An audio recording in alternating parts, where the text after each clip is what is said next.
This is probably the easiest, fastest, and the most fun way of how you can get breakthrough results in your life. Before you understand what is output principle, you must understand what is the path to mastery. Now, I know that here we got people from all kinds of demographics. We got people who are professionals, people in the sales, people in business, people in jobs, people who are self-employed. So we got all different kinds of people on this call right now, but I know the one thing for sure: if you really want to thrive and succeed in today's world, you need to be a master at one thing that you are known for, and it becomes very easy for you to understand how you can master something if you understand the path to mastery. And your path to mastery usually consists of these four elements. Now, it's a very famous framework called the conscious competence ladder, or the conscious competence framework. Now, here's what it looks like. The very first thing is called as unconscious incompetence. So anytime you want to master something, you will usually go through these four levels. The very first level is something which is called as unconscious incompetence level. Now, what does that mean? It simply means you don't know such a skill exists, and therefore you're not really good at that.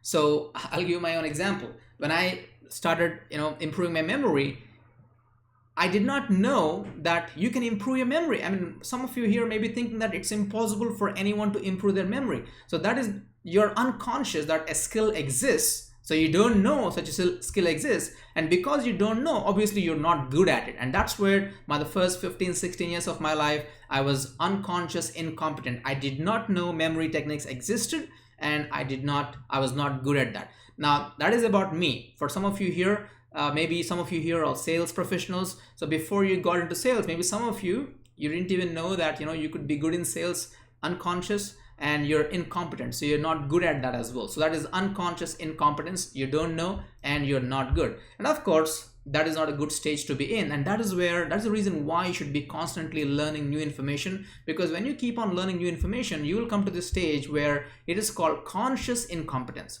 Now, what is conscious incompetence? Conscious incompetence means now oh, I can do better sales. There are techniques for that. Oh, I can be a better leader. There are techniques for that. Oh, I can write better emails. There are techniques for that. Oh, I can improve my memory. There's techniques for that. You become conscious of these techniques because you're watching videos, you're reading books, you're reading articles, and that's how you become conscious. But the problem is, you're still incompetent, because just by awareness that some techniques exist, you can't be really good at that, right? So that's conscious incompetence. Usually that means now you're aware that some techniques are available, but the problem is you're not good at that.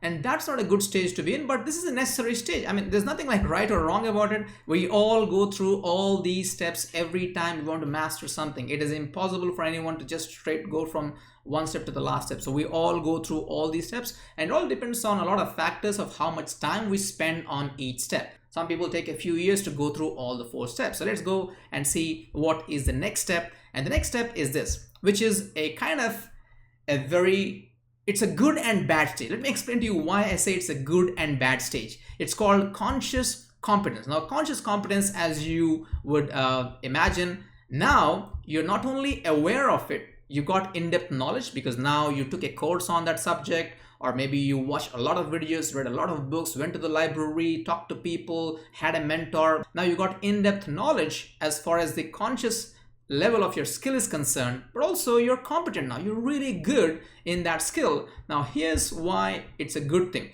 It's a good thing because, hey, hello, you're really good. You got in-depth knowledge, and that is what will get you jobs. That will get you the promotion. That's what will get you the next few customers if you're in sales and marketing. So it's a good stage to be in. Now, why is it bad? Why is it bad? I mean, how can conscious competence be really bad? Now, it is bad simply because many times what happens is people who have conscious competence, they have in-depth knowledge, but they're really good in that subject. Now, the danger is they get into comfort zone. Oh, things are comfortable. I've got a good job. I've got good money.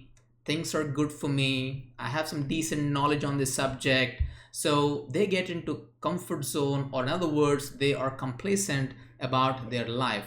And that is a danger, because the moment you're in comfort zone, you can't grow.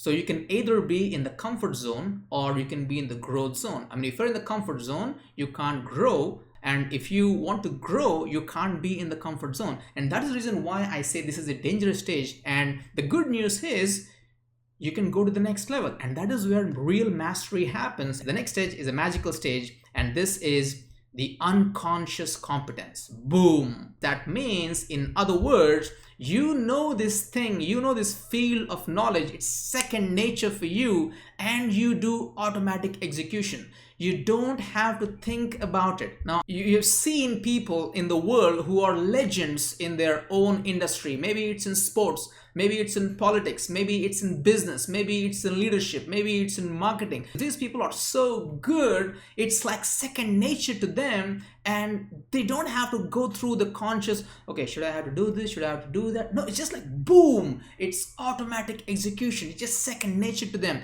and that is the goal. And to be able to do that, of course, you have to go through all these 4 steps, and ultimately you should not stop at the conscious competence. You should go to the unconscious competence. And how do you get there? Now, before you can able to really get there, you need to understand what is the difference between input and output. And this is my very important concept, so please pay special attention, because this is really going to change the way you think about how you get results, and especially breakthrough results in your life. The difference between input and output. Now, many people, they just use only the input. So what I mean by input is information you acquire. Now remember, if you want to go from conscious, unconscious incompetence to all the way to conscious competence, you have to get the input. You have to learn new information. You have to acquire new information. That is what input is all about, right?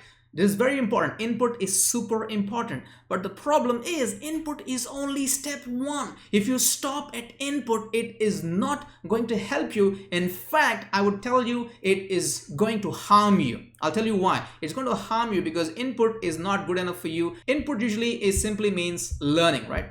So you go to a seminar, you go to a workshop, you read a book, you watch a video, you listen to a podcast, you read an article, you talk to someone, you learn the information. Now the problem is, if you're just learning and only learning, what happens is, that is what I call it as shallow learning. Shallow learning means learning for the sake of learning. And that's it. And in fact, there's something which is really called as info junkie. Info junkie is a person who keeps on learning new things. Now here, don't get me wrong, learning is not bad, but what you do with what you learn is what really matters. So info junkie is a person, let's say for example, I want to be good in coding. So what do? Sign up for some workshops, buy some books, download some apps, watch some videos. And what if I don't actually code, but I'm stuck in the learning mode? I'm just learning, because what happens is learning can become addictive. Learning can become addictive. In fact, it can become so addictive that you can actually stop implementing. This is called as the shiny object syndrome. You might have heard about this thing. For example, let's say you are in sales as an example. So you learn about a sales technique and you say, oh wow, that's an amazing sales technique. And then without even implementing it, you think, okay, let me do some more research and maybe there could be something else. And obviously, when you keep researching, when you learn some new information, you definitely are going to learn a more advanced sales technique, and you become an info junkie. This new techniques look very shiny to me, I will go that. So people are in that binge mode where they're downloading apps, watching videos, information stuffing in your brain, and I call it intellectual entertainment. And also, that's the difference between being busy and productive. You're busy learning, but hey, what are you doing with that learning? We do not want shallow learning. What we want is deep learning. We don't want shallow learning. What we want is deep learning, and that is what will get you the breakthrough results in your life. And the way to do that is simply not stop at learning, but actually do 3 more steps. And which is what I use every time in my life, so that you don't stop at learning, but you go to reflect, implement, and share. Now, this is very simple. What I mean by reflect, implement, and share is after you learn information, what you need to do is just pause and ask yourself, oh, how does this relate? This is the golden question. How does this relate to me in my life? Sometimes you learn something and it's not relevant to you right now. It's okay, let it go. Because not everything you're going to learn is going to be helpful every time in your life, because you're going through different phases in your life. So reflect and say, okay, let's say I'm a leader and I want to go to the next level of leadership, and I learn some new leadership techniques. I'm going to ask myself, oh, how can I use this in my work? How can I use this in my profession? How can I use this in my company? That's what reflecting is all about. So when you reflect, what happens is you are getting out of that shallow learning and you're getting into deep learning. And then of course, do not just stop at reflect. The next step is, as you can see here, is implement. So take some time. I'm going to give you a formula. Just hang on. I'm going to exactly give you the formula for you of how you can go through all these 4 steps. And you'll love this formula, because that is how you're going to make some rapid progress and get breakthrough results in your life. So implement. Now again, don't just reflect. Reflect is important, because then it lets you sink in and you say, okay, yeah, I'm going to use this in this situation. I can use this in that situation. I can use it here. I can use it there. That is what reflect is all about. And the next thing is implement. Implement is actually taking action. So that is where, now this is the magical step. And if at all there's one thing that you want to ever do in your life, I'll tell you, just be an expert in implementing, expert in taking action. Because my dad always used to say, Nishant, a lousy action is better than no action. Isn't it true? It's beautiful, right? A lousy action is better than no action at all. So take action, keep moving forward. If you make mistakes, you can always course correct and make some other actions, but you need to implement. And of course, the next thing is you also need to share. Now, what is share? Now, one of the best things, one of the best ways in which you can become a master at something is by sharing it with someone else. It could be discussing with someone, it could be teaching it to someone, it could be having some kind of conversation about what you've learned. Because what is it doing for you? When you are sharing, what is it doing to you? You are not doing input. Now look at this thing. What you see on the screen right now is a big difference between what many people do. When you do the learning, that is what input is, and many people just stop there and nothing else. Maybe there's some implementation, but what I like to tell you is, don't stop here. Go for the output, which is reflect, implement, and share. You need to just not learn. Mere learning is not really going to help you. You need to go for reflect and implement and share it with other people, so that you really become good in that subject. And that is the difference between input and output. Have a look at this thing. What is HILO and what is LIHO? Just hang on with this thing, because this is really important concept. HILO stands for high input, low output. That means this person is learning, but they're not doing enough reflection, enough implementation, and enough sharing. That is what HILO is. Now, do you want that, or you would rather have LIHO, where you have low input but high output? Now, what I mean by low input, high output is you just learn one thing or a few things, and you take some time and you reflect, you implement, and you share. Which one would you rather have? You know the answer. This is how you get breakthrough results in your life, by choosing LIHO, low input, high output. Again, don't get me wrong here. I'm not asking you not to learn new things. Definitely go ahead. Lifelong learning is important, but lifelong implementation is more important than lifelong learning. And that is the reason why I say this. Don't be addicted to learning. Be addicted to taking action. And that is what gets you breakthrough results in your life. If you want to go from input to output, you need to have this formula, and the formula is 50, 0, 5, 100. What are these numbers and how can they change your life? 50. Every time you want to learn something, every time you want to do a project, every time you want to work on something, set the timer for 50 minutes. Now, why 50? Why not 40? Why not 25? Why not 80? Well, you could choose any amount of time. This is based on a technique called as the Pomodoro technique. So again, you know what? If you want to do 30, doesn't matter, just do it, because it's, like I said, a lousy action is better than no action. So go ahead, do 30. But if you want to use my formula, try this formula for the next 1 week, and you will get massive results in as little as a week. In fact, the very first time you use this technique, you're going to get results. It's for sure. And what is 0?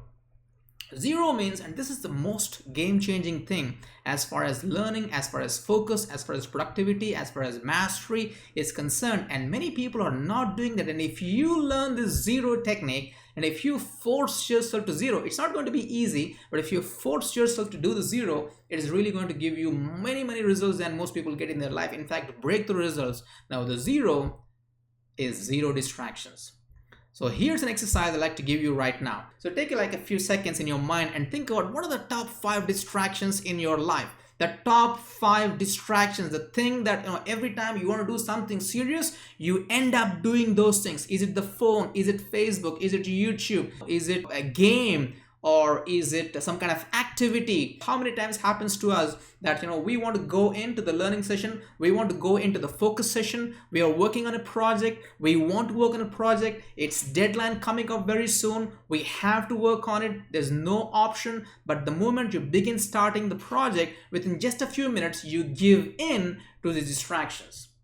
You give in to these distractions. So we all have the top 5 distractions that distract us most of the time. So what are these 5 things? Zero is zero distractions. How do you do that? It's very simple. I mean, it's going to be not easy because we are creatures of habit, as you'll understand in my next segment. But you need to start somewhere, right? You need to start somewhere. Say, okay, you know what? I'll only do one 50-minute session.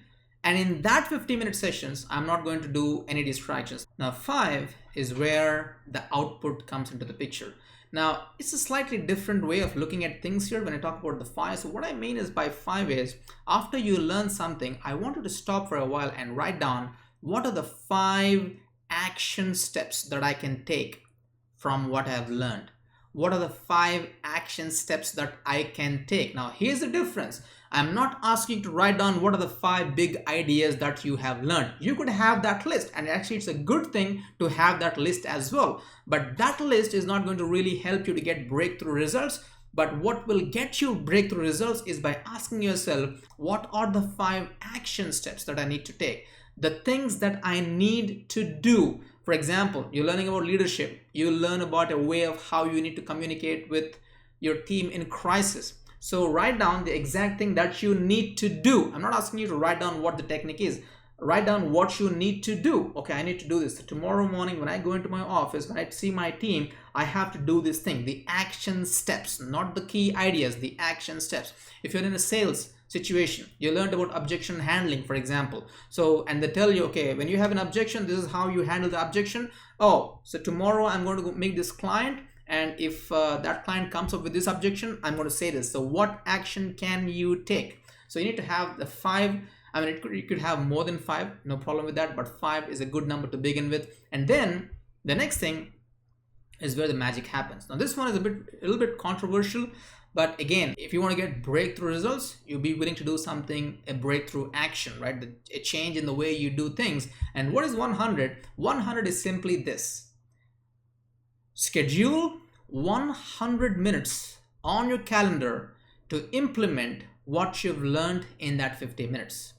I'll say that one more time.